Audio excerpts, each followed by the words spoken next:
Welcome to TOCHI Stories. Please don't forget to like, subscribe, and turn on post notification because it will mean the whole world to me. Now let's get right into the story. Brace yourself. Adiz bent over her sewing machine, sweat clinging to her brow as the midday sun heated the corrugated roof of her modest roadside shop. The whir of the needle was her rhythm, her comfort, her pride. She had built this life with her hands, from sewing basic wrappers for village women to being known in the area as the best madam for correct fitting. Despite her quiet demeanor, Adiz's presence spoke volumes, a woman of dignity, resilience, and peace. She had no desire for excess or chaos. When she wasn't sewing, she was either cooking for her widowed mother or attending church programs. So when a black Lexus Jeep screeched to a halt before her shop one Tuesday afternoon, blasting music and oozing luxury, she didn't even pause her stitching. She had seen the man step out of the vehicle, tall, handsome, dark-skinned with a confident gait, but she had no interest in Lagos playboys with money and no morals. She kept her head down. She had heard stories about men like that. Ibuka Madu was a man who wasn't used to being ignored. A self-made real estate mogul with the ego to match. He had stopped that day simply to buy bottled water from the kiosk nearby. But the sight of the tailor caught his eye not because of her curves, though she had them, but because of how unimpressed she was. He watched as she dismissed his presence without a second glance. Intrigued, he returned the next day, and the next.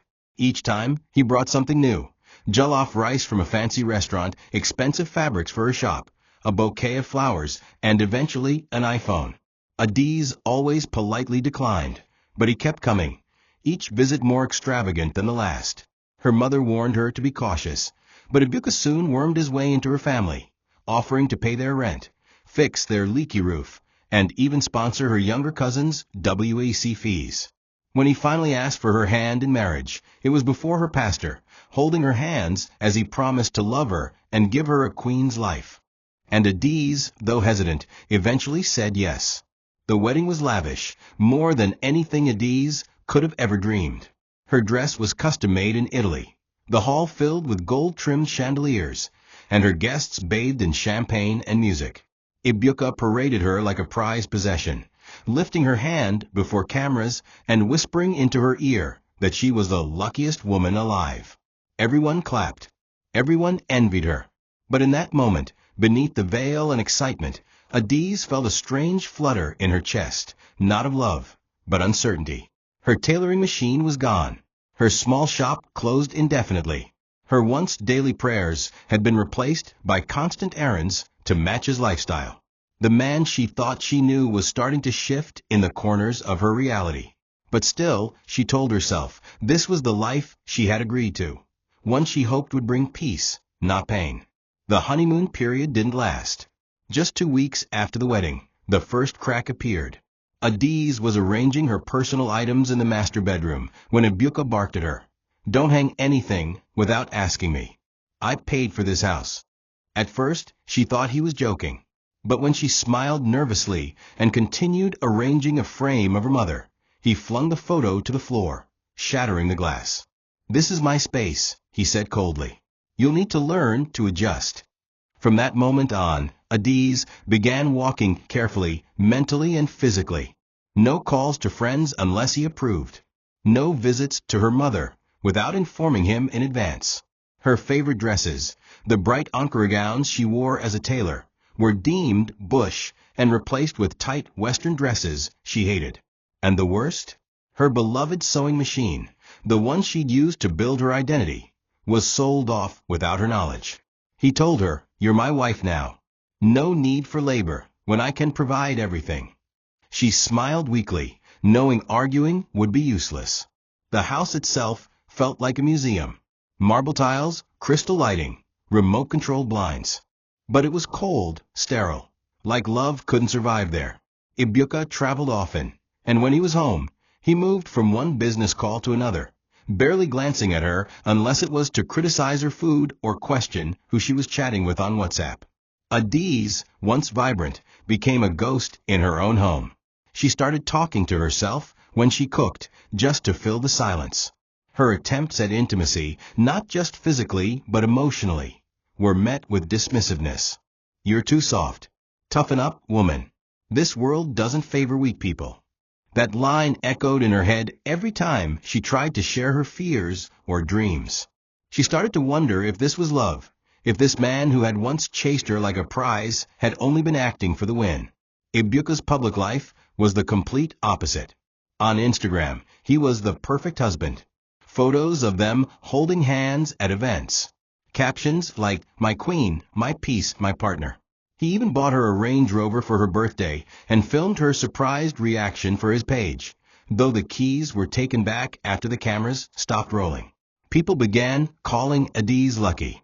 Her DMs were filled with women asking what prayer she prayed to land such a good man. Adiz would smile painfully at their messages, too ashamed to tell the truth. She prayed every night, all right, not for more blessings, but for the courage to endure the life she had mistakenly chosen. The silence in her home wasn't peaceful anymore. It was suffocating, and her voice, once soft and full of dreams, was slowly fading beneath the weight of Ibuka's control. It was a Monday morning when the staff at Ibuka's office truly felt his wrath. The quarterly financial report was delayed by 10 minutes, and Ibuka, seated in his sleek glass office overlooking the marina skyline, flung the file across the room, hitting Chisholm squarely on the shoulder. "Are you mad?" he roared, veins bulging from his forehead. "You think this is a poultry farm? My money is bleeding, and you're sipping tea like it's your father's house." Chisholm stood frozen, tears brimming in her eyes, silently picking up the torn documents. Around her, junior staff pretended to stay busy, fearing they'd be next. It wasn't the first time. Last week, a messenger had been slapped for delivering cold coffee. Another time, Ibuka fired the head of marketing for wearing a wrinkled shirt.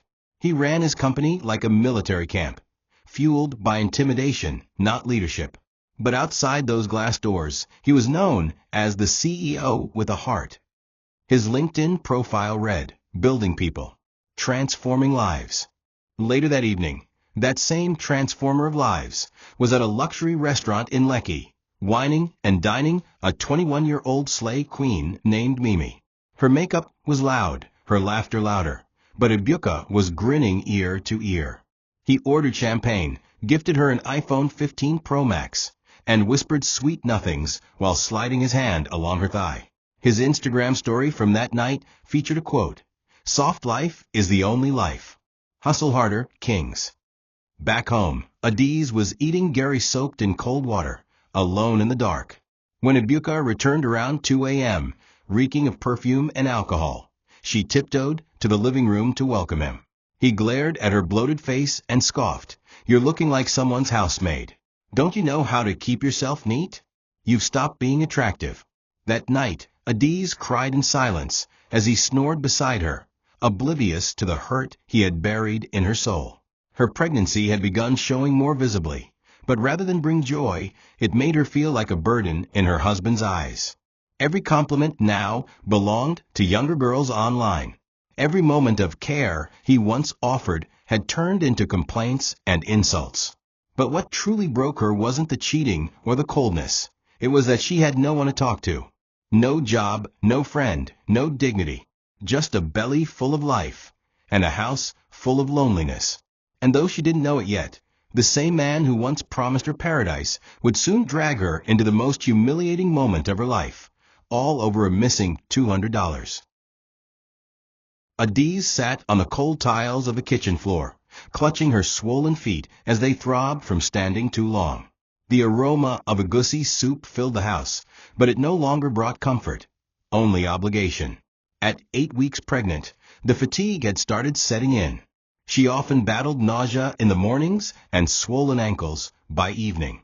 But Ibuka didn't believe in pregnancy excuses. If anything, he treated her pregnancy like a personal inconvenience. That morning, he had woken her before sunrise, demanding boiled yam and pepper stew before his gym session. When she tried to explain that she had barely slept due to stomach cramps, he replied coldly, "You wanted to be a mother, didn't you? Then carry your cross with pride." After cooking, she still had to iron his clothes, sweep the compound, and wiped the glass tables he claimed were always dusty. The once helpful housekeeper had been dismissed weeks ago after Ibuka accused her of being lazy like her madam. The irony of it all was that Ibuka bragged about her pregnancy on social media. On Instagram, he posted a black and white maternity photo of them smiling at a prenatal checkup, a moment he had actually spent on his phone the entire time. The caption read, "Blessed to be walking this journey with my queen, counting down to meeting our prince." Over 12,000 likes, hundreds of comments, women tagging their husbands with hearts. Adiz read them in silence, trying to recognize herself in the woman they praised. But the reality at home was far from bliss. She cleaned toilets on her knees while battling back pain. She massaged Ibuka's shoulders after work, even when her arms ached. She sometimes cried into her pillow when no one was looking, wondering how a man who once kissed her forehead so gently had become someone who tossed his used socks at her feet and told her to do something useful for once. One particular evening, as Adiz struggled to carry laundry out to dry, she slipped on soapy water and landed on her side. Her scream echoed through the compound, yet Ibuka didn't rush out. When she managed to pull herself up and limp inside, he glanced at her bruised elbow and said, "Are you this clumsy even without alcohol?" That night, he refused to drive her to the hospital, saying she could go if it gets serious. She didn't sleep. Instead, she lay awake on the couch, holding her belly with both hands and whispering silent prayers. "Please don't leave me, my baby. Please." That was the moment she realized she was more afraid of her husband than of childbirth itself. And she wondered how many women wore rings forged in regret. Ibuka leaned back into the velvet booth of the rooftop lounge, a cigar in one hand and a giggling girl curled under his other arm. Her name was Sonia, 23, light-skinned, petite, and obsessed with filters and soft life. She had met Ibuka on Instagram after he left a flirty comment under her dance video. Within 24 hours, she was in his car, and by the weekend, she was seated beside him sipping champagne in a mini dress that barely reached her thighs. Ibuka loved this version of himself, generous, desirable, powerful.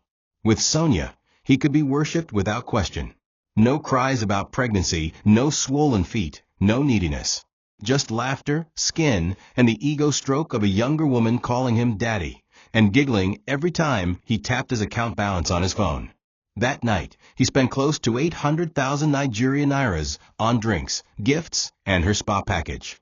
And when she kissed him in the parking lot, he felt like a king again, forgetting the queen he left behind, barefoot in the kitchen. Meanwhile, Adiz sat alone in the dark dining room, a pot of untouched ogbono soup on the table. She had called him twice earlier in the day, hoping to remind him about her upcoming scan. Both calls went unanswered. Now it was nearly midnight. Her feet ached, her eyes burned, and her heart throbbed with confusion. She had prepared his favorite meal, laid out his towel, and even ironed his sleepwear. All of it sat untouched. When she finally heard his car pull into the compound at 1 a.m., she rushed to the door, not out of desperation, but hope. Maybe this time he'd smile. Maybe he'd touch her belly or ask how she was feeling. Instead, he brushed past her with bloodshot eyes and a strong whiff of perfume. "Why are you standing there like a gatekeeper?" he snapped. "Did I ask for a welcome parade?" She followed him timidly into the room, trying to speak gently. "Ibuka, I waited for you. You didn't eat." Before she could finish, he turned to her and shouted, "Do I look like I'm starving? And what's this thing you're wearing? You look like a village goat. You can't even try small to look presentable? All you do is eat, sleep, and swell like Puff Puff." Adiz's lips trembled. "I just wanted us to talk. The scan is on Thursday, and—" he cut her off with a wave of his hand. "I'll send a driver. Or go yourself. Stop dragging me into everything. You're not the only woman who's ever been pregnant." That night, Adiz didn't cry. She just lay silently on the bed, her hand resting on her stomach, wondering how love could rot so quickly. The man who once promised her paradise now made her feel like a burden. And yet, he smiled for photos the next day, calling himself a family man. It was a bright Saturday morning when the office staff arrived early for a mandatory briefing. Ibuka had called for an emergency review, and no one dared be late. The conference room buzzed with tension. Chisholm, his loyal secretary, tried to arrange the projector while avoiding eye contact with her boss. When she accidentally opened the wrong file, displaying a memo instead of the budget sheet, Ibuka lost control. In front of 12 employees, he walked up and slapped her so hard her glasses flew across the table. The room went dead silent. "You think this is kindergarten?" he barked.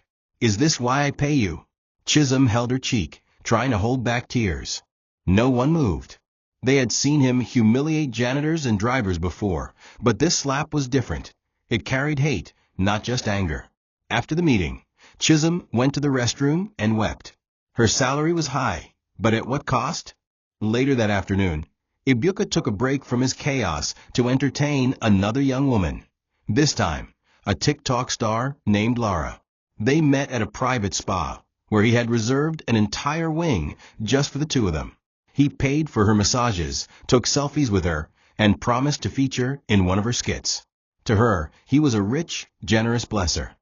To him, she was a fun escape from responsibility. They laughed, drank coconut wine, and even flirted on live stream. Within hours, the video had gone viral, with people praising Ibuka, the real G. His followers applauded his soft life and taste in women. Meanwhile, Adiz sat on the floor back home, threading the hem of an old maternity gown. Her belly itched, her eyes were heavy, and she hadn't eaten all day. She called Chisholm to ask if Ibuka was coming home. Chisholm didn't answer. That evening, Ibuka returned, grumpy and irritable. The moment he entered, he began shouting about a missing car key. Adiz tried to help, suggesting it might be in his blazer pocket from the night before. He accused her of hiding it to make him mad. When she tried to defend herself, he slammed his fist against the wall. "You're just like your broke people, always hiding things. Useless." She flinched.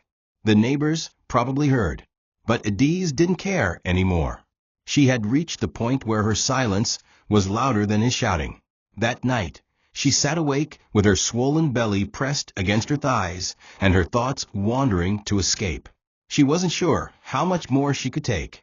And deep down, she feared that if something didn't change soon, if this child didn't come fast, she might not survive both the pregnancy and the marriage.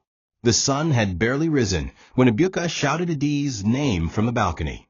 She scrambled up from the kitchen floor where she had been trying to sweep quietly, hoping not to disturb him. But as usual, her carefulness was never enough. "Where's my white shirt?" "The one I wore 2 weeks ago to the board meeting," he bellowed. She waddled upstairs, belly weighing her down, already dizzy from lack of sleep. The shirt was clean and folded, right in the wardrobe, but he flung it to the ground and complained it wasn't ironed properly. Despite being 8 months pregnant, Adiz had been up since 5 a.m., cooking, mopping, and washing laundry. The washing machine had broken down weeks ago, and Ibuka refused to call a technician, saying she had hands and legs. Now, as she knelt beside the wardrobe to retrieve the shirt, her back ached and sharp pain shot down her spine, but she said nothing. That day was like many others. No thank you, no concern, just command after command, and a string of insults if anything was delayed. After Ibuka left for work, Adiz slowly made her way to the backyard to hand-wash his bedsheets. The compound guard offered to help carry the basin of water, but she refused. She knew Ibuka didn't like any man talking to her, even out of kindness. Once, a plumber had asked her for a glass of water, and Ibuka had nearly fired the man for over-familiarity. As she scrubbed the sheets, the heat of the sun pressed against her skin, and her belly throbbed with every twist and wring. Her feet had started to swell, and her breathing had grown shallow. Still, she kept going, because she feared what would happen if he returned to find the sheets unwashed. Later, she would still need to clean the bathrooms, prepare lunch, and cook 2 soups for the week, egusi and oha, since Ibuka insisted he must always have variety. She knew the baby was coming soon. She could feel it in her body.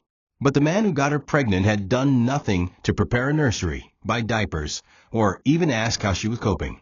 The only thing Ibuka had bought recently was a gold wristwatch for himself. That night, when Ibuka returned home, she was on the floor massaging her legs with hot water. He didn't ask how she was or whether she had eaten. Instead, he complained that the house was too quiet.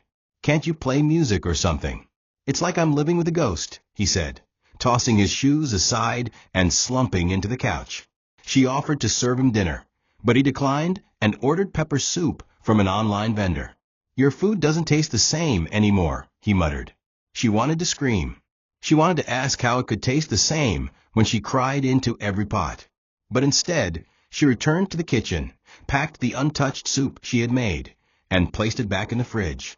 Her eyes filled with tears again, not from pain, but from exhaustion. The physical burden of pregnancy was nothing compared to the emotional fatigue of being invisible in her own home. It was a rainy Thursday evening when the breaking point arrived. Adiz had just finished preparing stew when Ibuka stormed in, visibly irritated. He had lost a real estate bid to a rival company and needed someone to unleash his anger on. And Adiz, as always, was the nearest and softest target. He kicked off his shoes at the doorway and slammed his briefcase on the center table. "What kind of rubbish day is this?" he muttered to himself. Adiz approached quietly and asked, "Should I serve you something hot?" Her voice was low, hopeful, and olive branch. But instead of answering, he turned and scowled at her. "Must you talk all the time? Even silence irritates me less than your voice." She paused, hands trembling slightly. She tried to brush it off, assuming it was just his stress. "It's just rice and stew," she said, her voice barely audible. "You didn't eat this morning."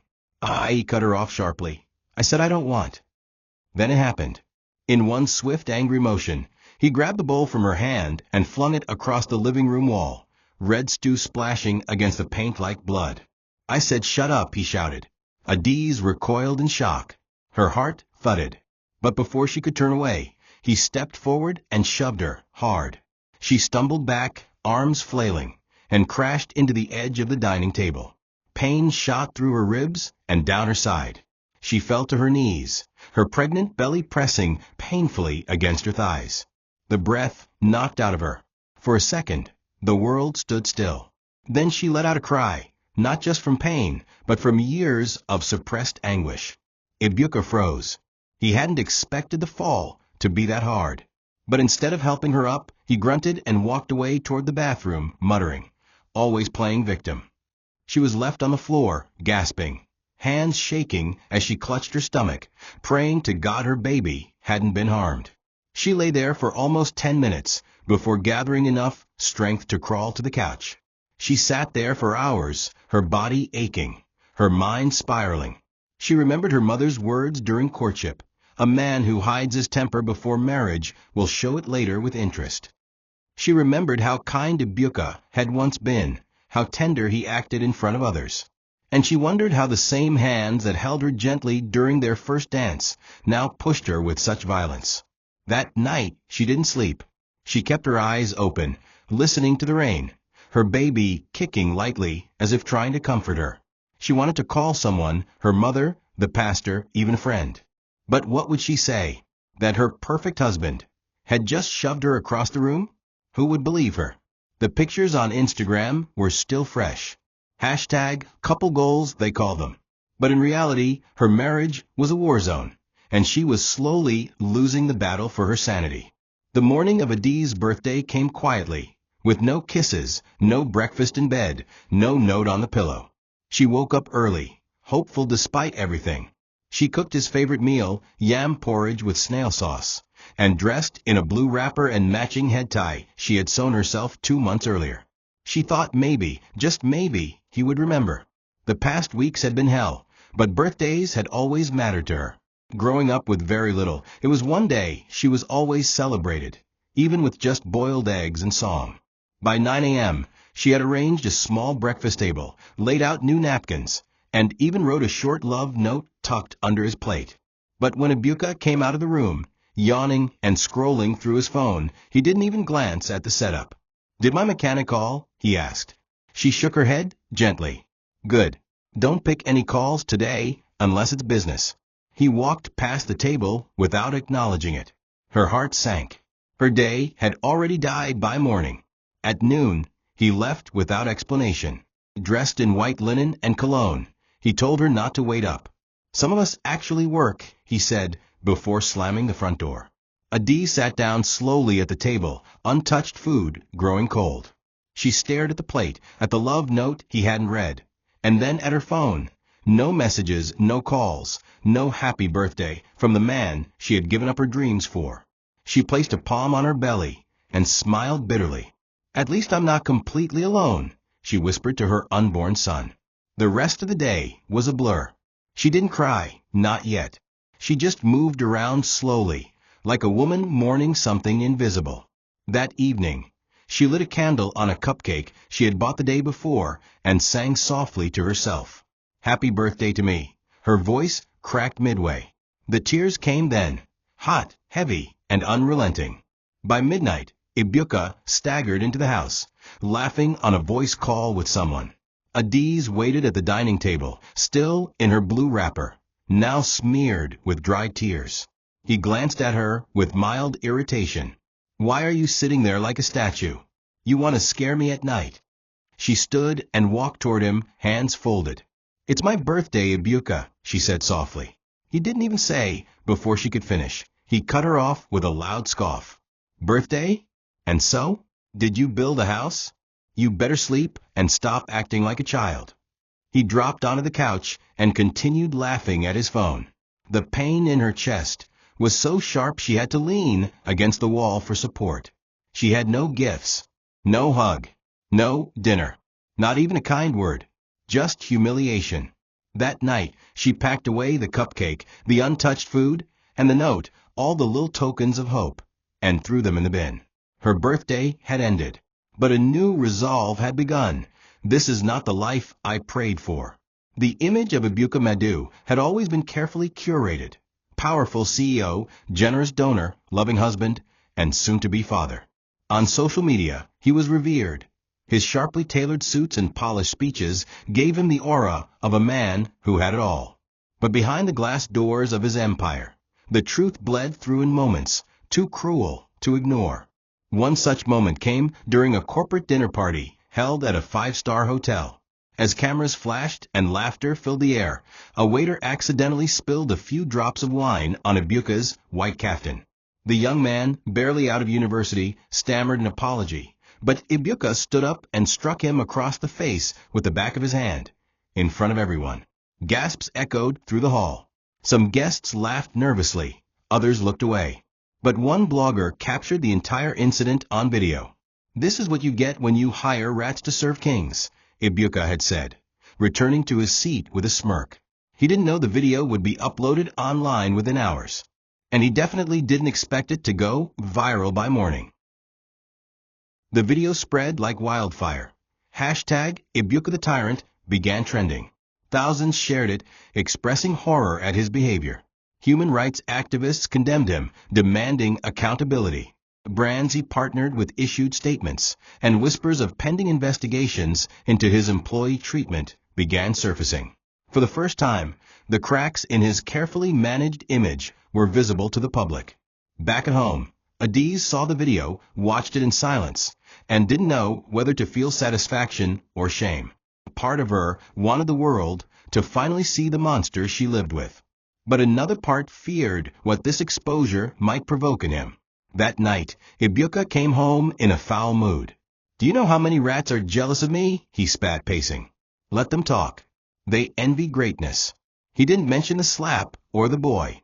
Instead, he blamed his staff, bloggers, and enemies for trying to ruin his name. Adiz knew better than to speak. But she saw it now. His empire was no longer bulletproof. The same public that once idolized him was beginning to see what she saw every day. A man built on pride and fear. But even with the growing backlash, Adiz remained invisible in his world. She had thought the scandal might soften him, make him reflect. Instead, he became more paranoid, more aggressive. He began to lock away important documents and accuse everyone, including her, of betrayal. I trust no one anymore, he muttered one night, checking his drawer for the fourth time. Even my own wife may be plotting against me. Adiz said nothing, just turned her face away in bed, holding her baby bump and whispering prayers. In those quiet moments, she realized something painful but freeing. She could never save him. No amount of patience or prayer would change a man who didn't think he needed saving. And while the world was finally seeing his flaws, she was preparing for the only thing that mattered now, her child's safe arrival. But what she didn't know was that the next blow he would deliver wasn't physical. It would be a public humiliation so brutal, it would shake her very foundation. It started like a regular Saturday. Adiz had just returned from the market, her back aching from the weight of the bag she had balanced on her head. She moved slowly, one hand holding her side as the baby shifted restlessly within her. After arranging the groceries, she entered the bedroom and found Ibuka furiously rummaging through his drawer. Files, receipts, pens, all flung onto the floor. "Where is it?" he barked, his eyes wild. She blinked. "Where is what?" $200, he growled. "It was here.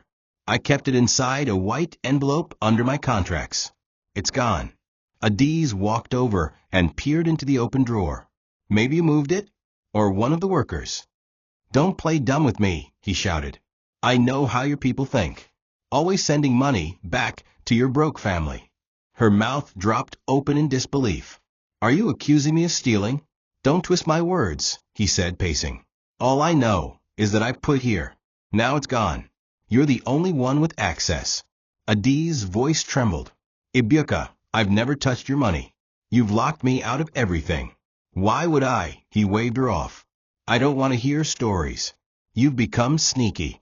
Sitting around all day, pretending to be tired because you're pregnant. You think that excuses everything." She moved back, hands covering her belly protectively. "I'm carrying your child," she said. "This isn't just about money.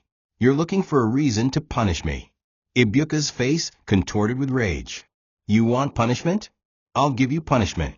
Before she could process his words, he picked up his phone and dialed someone. "Inspector Tund?" "Yes, good evening. I want to report a theft." "No, not a housemaid, my wife." Adiz's knees buckled. "Ibuka, no. You can't. Watch me," he said coldly. Within an hour, 2 uniformed officers arrived at the compound. One of them hesitated at the sight of Adiz's pregnant belly. "Olga, are you sure?" "Just do your job," Ibuka snapped. "She stole from me." Adiz stood frozen as they handcuffed her gently. Her mouth moved, but no words came out. Neighbors gathered outside, whispering. Some shook their heads in disbelief. Others filmed quietly on their phones. "Please let her sit," one officer said, helping her into the back seat of the van. Ibuka didn't even flinch. He stood by the gate with folded arms, watching her taken away like a common criminal. Her feet were bare, her eyes wide with shock. As the van drove off, she held her belly and wept silently. This wasn't about $200. It was about control, about humiliation. He wanted to remind her that she had nothing. No voice, no power, no escape. But he didn't know that in trying to destroy her, he was lighting a fire he couldn't contain. The story was just beginning to unravel. And this moment, this cruel arrest, would become the beginning of his downfall. The coldness of the police station cell bit through Adiz's skin. The concrete floor was stained, the walls cracked and damp with the smell of mildew. She sat on a wooden bench, her body hunched forward, one hand supporting her belly and the other gripping the edge of the bench for balance. Her clothes were damp from sweat and tears. No one offered her food. No one called a doctor. It wasn't just physical pain anymore. It was the emotional weight of betrayal. Her husband had put her here. The same man who knelt before her pastor and swore to protect her now sat comfortably in a mansion while she was treated like a thief. Each time she tried to lie back, a wave of cramps surged through her abdomen. It wasn't ordinary discomfort anymore. It felt sharp, rhythmic, dangerous. A female officer walked past the cell and paused. "You don't look okay," she said. Adiz tried to nod, but winced. "Please, my stomach, something's wrong." The officer entered the cell and touched her shoulder. "You're in labor." The next 30 minutes were chaos. Officers scrambled to find a vehicle, while Adiz clutched her belly and breathed through the pain. They eventually placed her in the back seat of a patrol car, sirens blaring, weaving through Lagos traffic toward the nearest government hospital. Blood trickled between her thighs, soaking into the dress she had worn that morning. Tears ran down her face, not just from pain, but fear. Fear for her child, fear that she would die in custody, fear that no one would know how it ended. By the time they reached the hospital, she was barely conscious. Nurses rushed her inside, cutting her clothes open and shouting commands. The labor was complicated. She had lost too much fluid, and her blood pressure had spiked dangerously. Within minutes, she was wheeled into an emergency room for a cesarean section. The doctors fought to stabilize her. Outside, the officers paced nervously, realizing the weight of what had just happened. Meanwhile, Ibuka ignored the calls. When the DPO rang his line to inform him his wife had gone into labor at the station, he rolled his eyes. "She's exaggerating," he said. "Let her give birth. I'll show up when I can."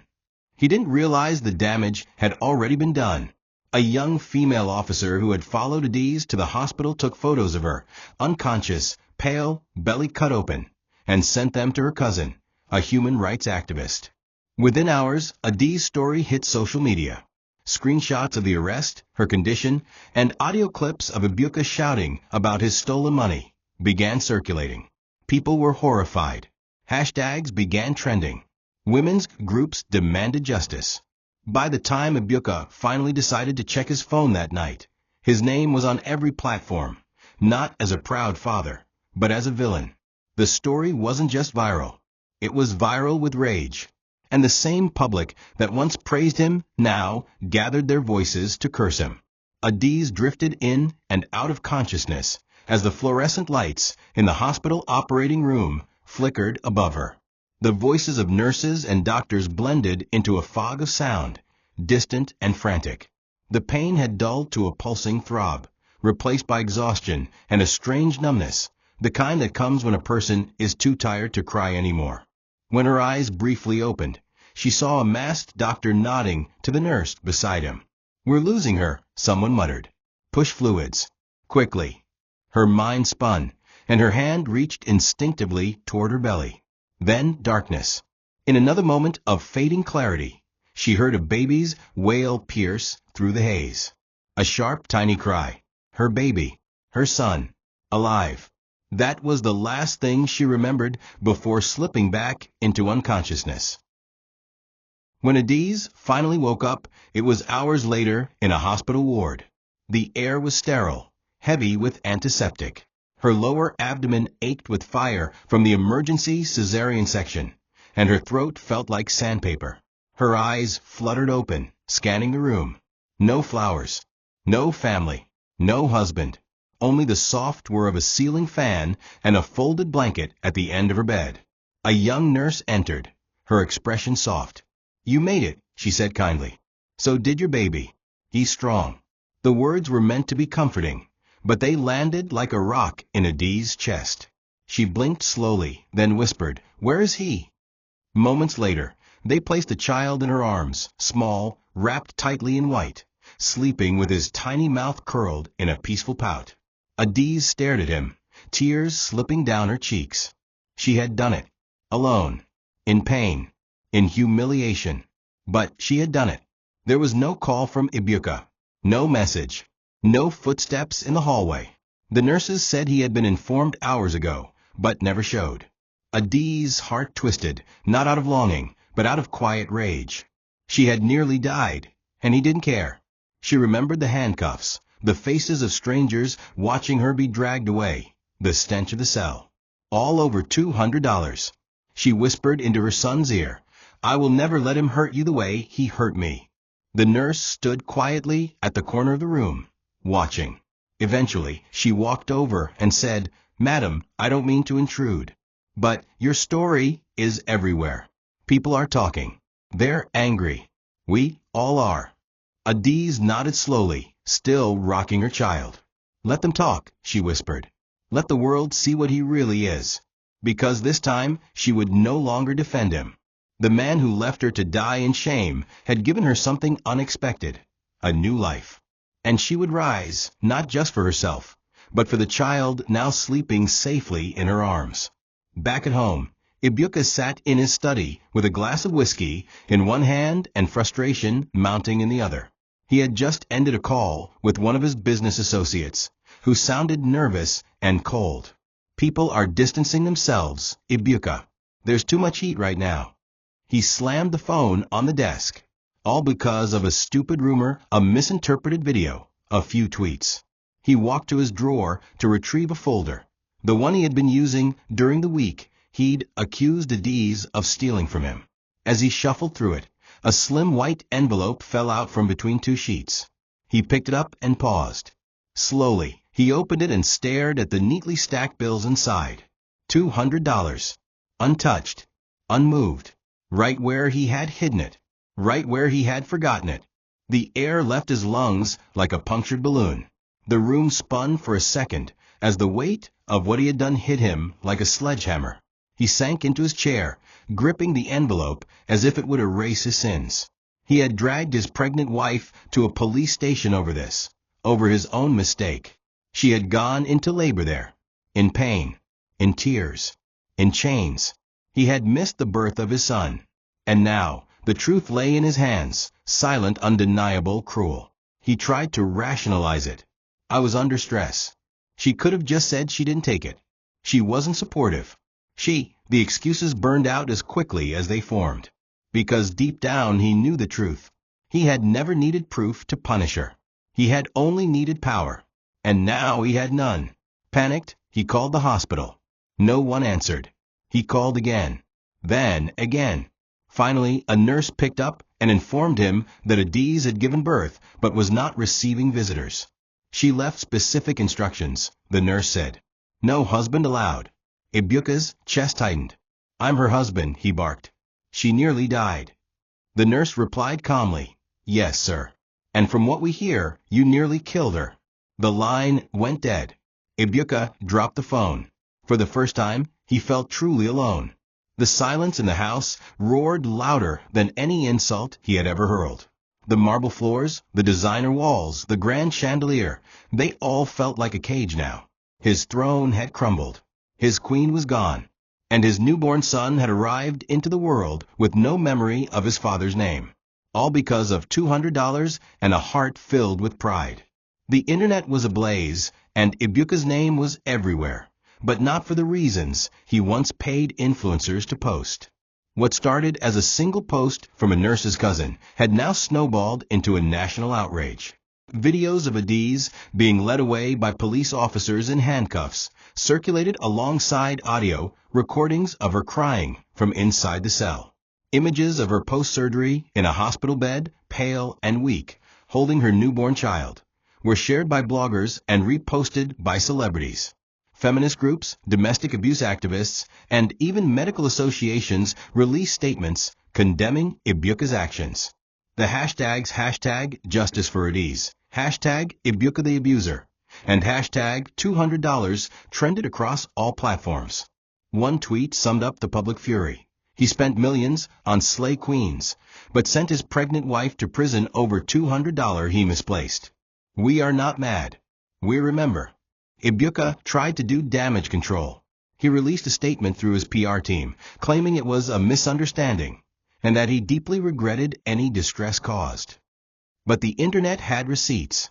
Bloggers posted screenshots of Adiz's bruises, her eviction from his home months ago, and her complete absence from his previous lavish parties.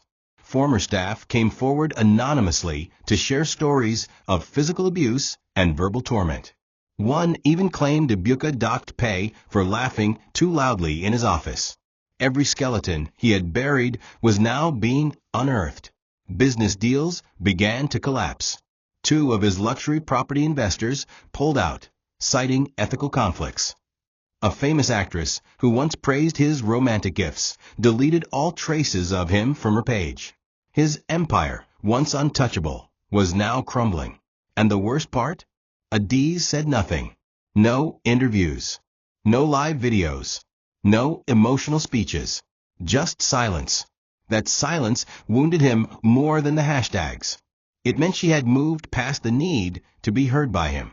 Her dignity spoke louder than any defense he could craft. He called her phone. It rang, then stopped. He sent flowers to the hospital. They were returned. He even called her mother, But the line was switched off.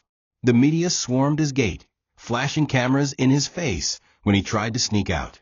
Reporters shouted, "Do you have any words for your son?" But he had none. He had missed it all. The first breath, the first cry, the first moment a father should hold his child.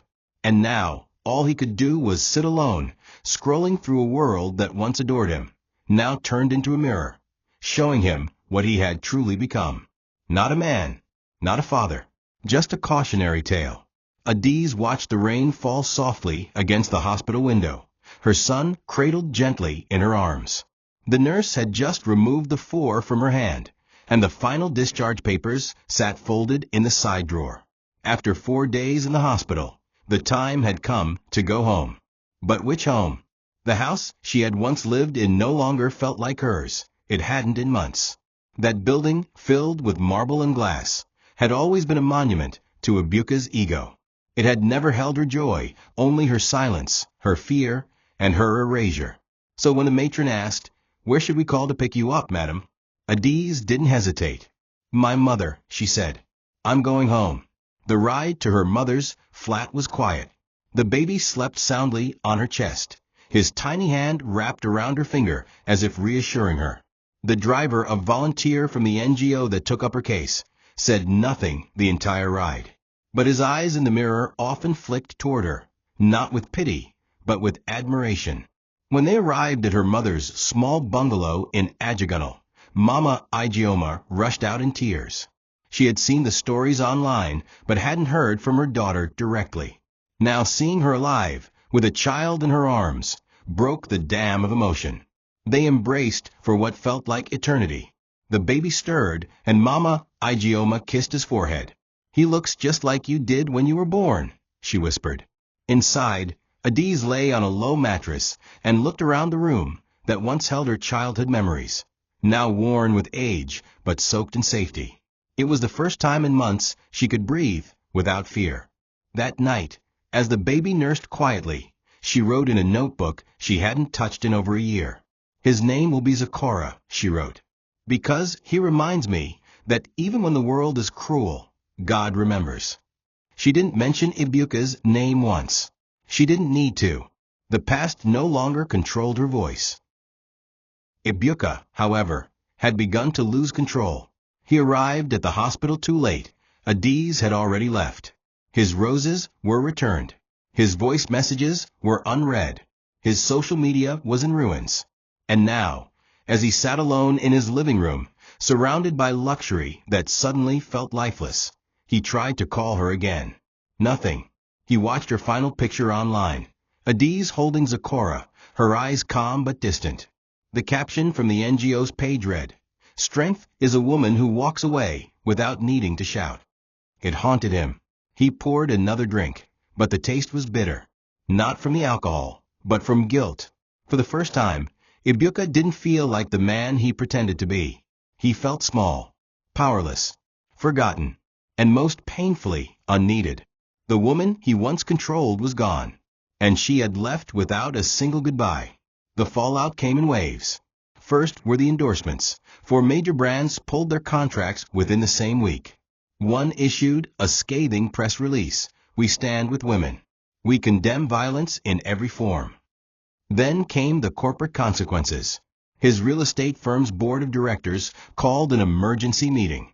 Half the members demanded his resignation. Investors began pulling funds, clients canceled projects, and partners refused to take meetings. His phone, once filled with praise and invitations to elite events, now rang only with inquiries from journalists and statements from lawyers. Staff resigned without notice. Security guards left the compound gate unlocked, and the whispers outside his mansion walls grew louder. "That's the man who dragged his pregnant wife to jail," people said. "All over $200. It didn't matter how he framed it. The story had gone beyond facts. It had become a symbol of pride, abuse, and male fragility. But what shocked Ibuka most was how quickly the people around him distanced themselves. Friends he had hosted at his parties, men he had loaned money to, influencers he had gifted cars, all silent. Not one called to check on him. Even the young women who once flooded his DMs now deleted him from their contacts. One even posted a tweet that read, "You can buy me a phone, but if you disgrace your wife, you disgust me." His empire was in flames, and no one came to pour water. In desperation, Ibuka contacted a crisis management firm. He offered to make a public apology video, attend a church deliverance service, even start a Men Against Abuse campaign.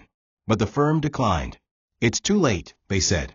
"Your public image isn't just damaged, it's defined." That line echoed in his head. It's defined. His entire life had been crafted around perception. And now, that perception had turned against him like a shadow at high noon. Meanwhile, Adiz watched the chaos unfold from her mother's living room. But she said nothing.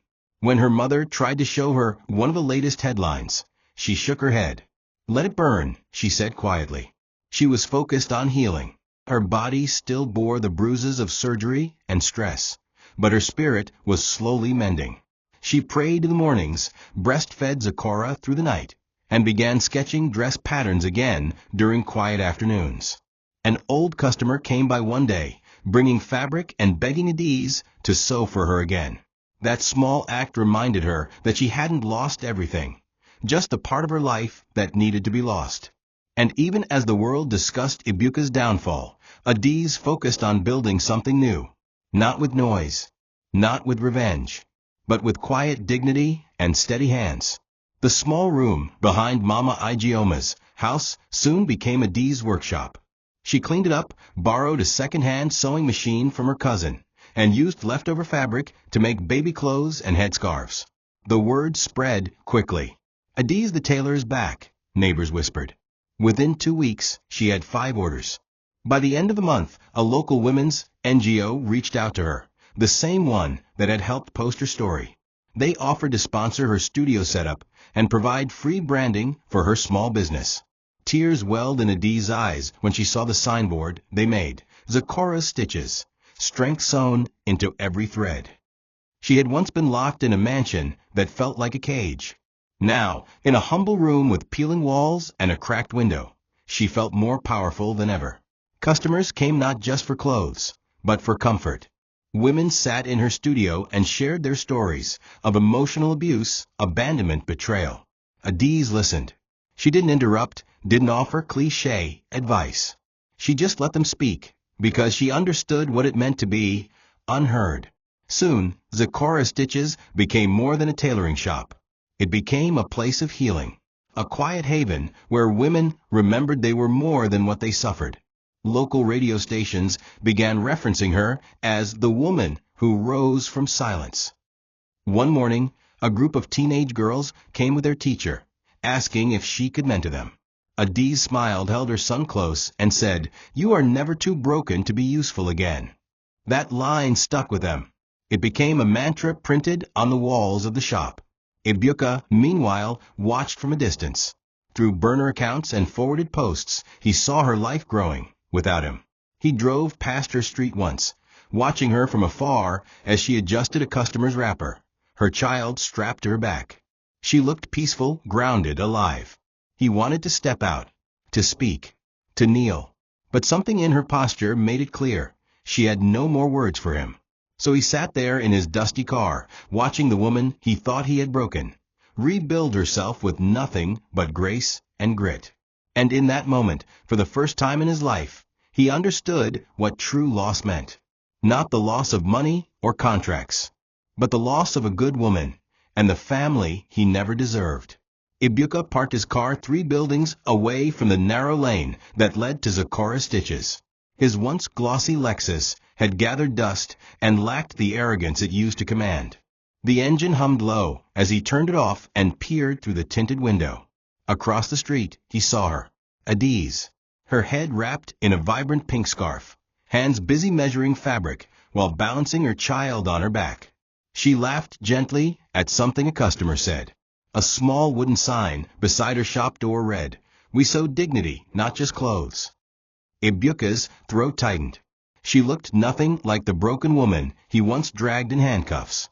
She had light in her eyes now, a glow not from luxury, but from liberation. Each smile she offered was sincere. each movement purposeful. And every time she adjusted the baby's head against her back, it reminded him of what he had missed. Zikora's first cry, his first steps, his first heartbeat. All stolen by pride. He tried once to approach. He opened the car door, took 2 steps, but froze when he saw her look up, not at him, but through him. Their eyes didn't meet. She had seen him, yet chose to look past him. Not with hate, but with indifference. That was worse. Hatred meant he still mattered. Indifference meant he no longer existed. Ibuka slowly stepped back into his car. He didn't belong in her world anymore. Her customers adored her. Women hugged her. Children pointed at her with admiration. She had built something he could never understand, a reputation grounded in truth, not illusion. He sat in silence, the weight of his decisions settling into his chest like cement. His name was now a cautionary tale, whispered in women's support groups and Sunday sermons as a warning. But hers was a testimony. As he drove away, his phone buzzed with yet another notification, another deal lost, another partner pulling out. But none of it hurt like watching Adiz from the shadows. He drove to his estate in silence, passing through a gate manned by new staff who barely greeted him. Inside, the marble floors echoed his every footstep like mockery. The house was colder now, not from air conditioning, but emptiness. He walked into the nursery he had once started designing in secret, but never finished. The crib stood in the corner, dusty and unused. On the wall hung a painting that read, "My son, my legacy." He stared at it for a long time before removing it from the hook. There was no legacy, only loss, only silence, only regret. In the end, he had won every argument, but lost the only person who ever loved him without condition. The sun filtered softly through the curtains of Adiz's modest shop as the day began. She sat on a wooden stool near the entrance, her baby wrapped against her back, sleeping peacefully. The early breeze carried the smell of burning firewood and distant stew. Beside her, bolts of fabric sat stacked neatly, each one tagged for a customer.